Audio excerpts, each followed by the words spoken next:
दोस्तों नमस्कार, वंदे मातरम, जय श्री राम, जय भारत। आप देख रहे हैं मेरा चैनल द योगी वाणी और मैं बोल रहा हूं आपका दोस्त योगी। अगर आप चैनल पर पहली बार आए हैं तो इसे सब्सक्राइब करें और यदि मेरा कंटेंट पसंद आया है तो इसे शेयर करें और लाइक तो आप करेंगे ही, अंगूठा दबाना आपका काम है। इससे आपका सहयोग मेरे को मिलता रहेगा क्योंकि हम बिल्कुल नए नए हैं और कुछ राष्ट्रवादी पत्रकारों की श्रेणी में हम काम करना चाह रहे हैं। तो आइए आज बात करते हैं, देश का भविष्य किस तरह के लोगों के हाथों में सुरक्षित है। हालांकि एक बात मेरा मानना है कि आदमी उम्र से जवान नहीं होता या उम्र से बूढ़ा नहीं होता, उसकी सोच उसको पहुंचाती है। लेकिन एक बात माननी पड़ेगी, पुरानी परंपरागत परंपराओं को मानते हुए हम बुजुर्गों को सम्मान देते हैं और बुजुर्गों के सम्मान के चक्कर में देश की राजनीति का बंटाढार हुए जा रहा है। आपने इसका ज्वलंत उदाहरण पिछली बार देखा होगा जब राजस्थान और मध्य प्रदेश में कांग्रेस जीती। राजस्थान में सारी मेहनत तत्कालीन प्रदेशाध्यक्ष, जब उस समय कांग्रेस के प्रदेशाध्यक्ष थे सचिन पायलट, उन्होंने घूम घूम कर रैलियां करी और कांग्रेस को जीतने के मुकाम पे पहुंचाया। और जब मुख्यमंत्री बनने का नंबर आया तो उनको धकिया दिया गया और एक पुराने पुरोधा जो 2 बार चीफ मिनिस्टर रह चुके हैं, अशोक गहलोत को चीफ मिनिस्टर बनाया गया। इसी तरह मध्य प्रदेश में हुआ। मध्य प्रदेश में तब के पार्टी के अध्यक्ष ज्योतिरादित्य सिंधिया ने पूरी मेहनत करी, मध्य प्रदेश में सरकार बनने की नौबत आई और उनको भी धकिया दिया गया और कमलनाथ को मुख्यमंत्री बनाया गया।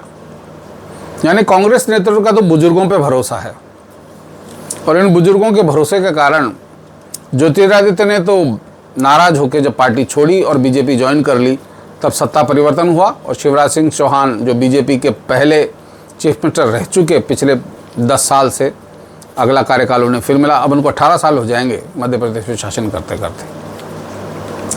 तो देखिए देश कैसे कैसे हाथों में सुरक्षित है। आज मैंने एक टैली बनाई, एक सूची बनाई है। दरअसल मैं सुबह एक अखबार देख रहा था तो 80 पार के जो विधायक हैं वो अपने लिए फिर टिकट मांग रहे हैं। 80+ से ज़्यादा उम्र वाले लोग अभी भी राजस्थान में टिकट मांग रहे हैं और वो कहते हैं सियासत में कोई बूढ़ा नहीं होता। और उनका एक किसका कहना कि सीट तो छोड़ दें लेकिन कोई युवा मिले तो सही।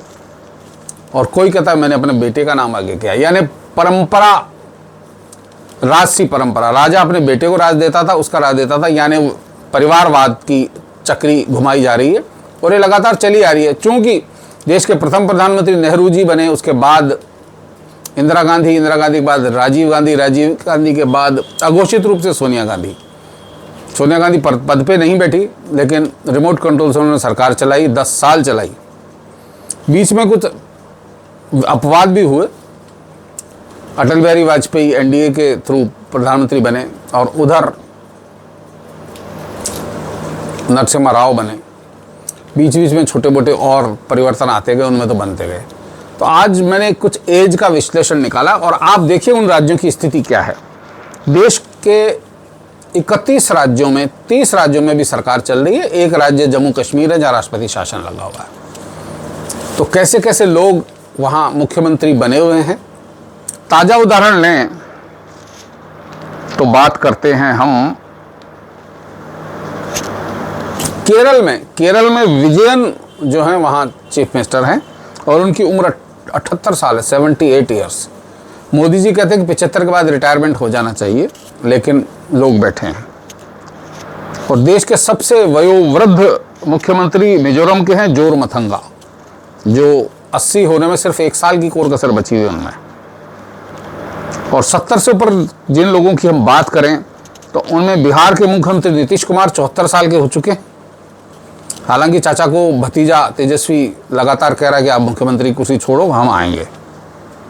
और गुजरात के मुख्यमंत्री भूपेंद्र पटेल, जिनको फिलहाल नरेंद्र मोदी ने बदला था और भारी बहुमत से जीता, उनकी उम्र 71 साल है। इसी तरह आगे बात करें हम तो पौंडीचेरी के प्रधानमंत्री एन रंगास्वामी 73 साल के हैं। और राजस्थान के मुख्यमंत्री अशोक गहलोत 74 साल के हो चुके हैं, हालांकि माना जा रहा है कि उनका आखिरी चुनाव है।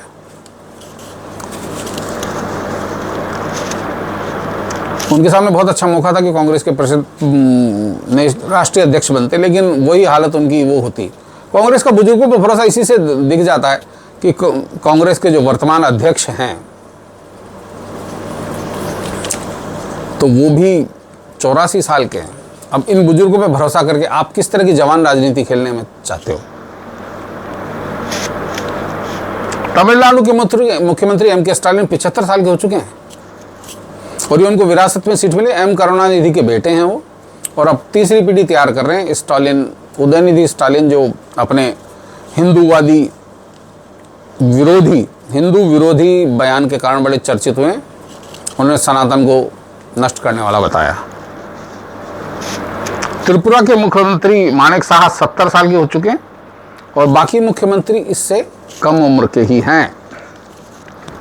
अगर मुख्यमंत्रियों की लिस्ट में मैं गौर करूं तो सबसे युवा मुख्यमंत्री के रूप में हम बात करते हैं तो मेघालय के मुख्यमंत्री सी संगमा, जो मेघालय के संगमा के पुराने विधानसभा अध्यक्ष संगमा जी के पुत्र हैं, 45 साल की उम्र में भी मुख्यमंत्री की कुर्सी संभाल रहे हैं। और आंध्र प्रदेश के मुख्यमंत्री जगन मोहन रेड्डी 51 साल के हैं सिर्फ। अरुणाचल के मुख्यमंत्री पेमा खंडू सिर्फ 44 साल के हैं। और गोवा के मुख्यमंत्री प्रमोद सावंत 50 साल के हैं।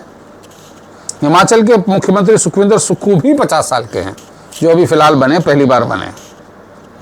झारखंड के मुख्यमंत्री हेमंत सोरेन 48 साल के हैं। इनके साथ लेकिन ये पूर्व जो मतलब झारखंड के नेता रहे हैं शिबू सोरेन, उनके दूसरे पुत्र हैं, बड़े वाले पुत्र किसी घटना के कारण मारे जा चुके हैं, इसलिए उनका नंबर लग गया और वो बन गए। पंजाब के मुख्यमंत्री भगवंत मान 50 साल के ही हैं। आम आदमी पार्टी के ज़्यादातर नेता से आम आदमी पार्टी के जो संयोजक हैं अरविंद केजरीवाल, जिनके लिए जेल के दरवाजे बिल्कुल खुले पड़े हैं और कभी भी वो अंदर प्रविष्ट हो सकते हैं, है ना, उनकी उम्र 55 साल है। असम के मुख्यमंत्री हेमंत बिश्व शर्मा, जो बहुत आक्रामक शैली के लिए माने जाते हैं और घोर सनातनवादी हैं, कांग्रेस से ही आए हैं और उनकी उम्र 54 साल है मात्र। महाराष्ट्र के मुख्यमंत्री एकनाथ शिंदे 57 साल के हो चुके हैं। और बात करें पंजाब की हो चुकी बात, सिक्किम के मुख्यमंत्री प्रेम सिंह तमांग 55 साल के हैं।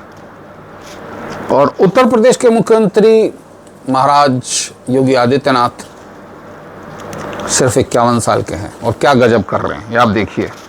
उत्तराखंड के मुख्यमंत्री पुष्कर सिंह धामी भी 48 साल के हुए हैं सिर्फ। और बंगाल के मुख्यमंत्री, जहां बंगाल में आए दिन घटनाएं होती हैं, विस्फोट होते हैं और बहुत सारे विरोधी हंगामे होते हैं, सनातन विरोधी, उनकी उम्र 68 साल है ममता बनर्जी की। मैंने आपको सारों का जिक्र तो नहीं किया। कर्नाटक के मुख्यमंत्री सिद्धरमैया, जो अभी कांग्रेस वहां जीती है, बनाए 70 साल के हो चुके हैं। तो कांग्रेस का भरोसा बुजुर्गों पे, बीजेपी का ज़्यादातर भरोसा जवानों पे। हालांकि गुजरात के मुख्यमंत्री भूपेंद्र भाई पटेल की उम्र थोड़ी ज़्यादा है और हरियाणा के मुख्यमंत्री मनोहर लाल खट्टर भी 70 के होने को हैं, 69 के हो चुके हैं।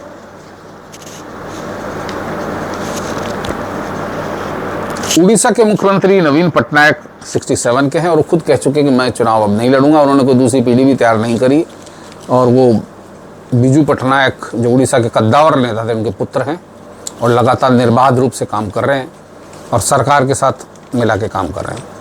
भारत के यशस्वी प्रधानमंत्री नरेंद्र मोदी जी 73 साल के हो चुके हैं, लेकिन उम्र से बहुत जवान हैं और अभी जो जवान लोग ने सीख नहीं पा रहे हैं, उनसे आगे की सोच रखते हैं।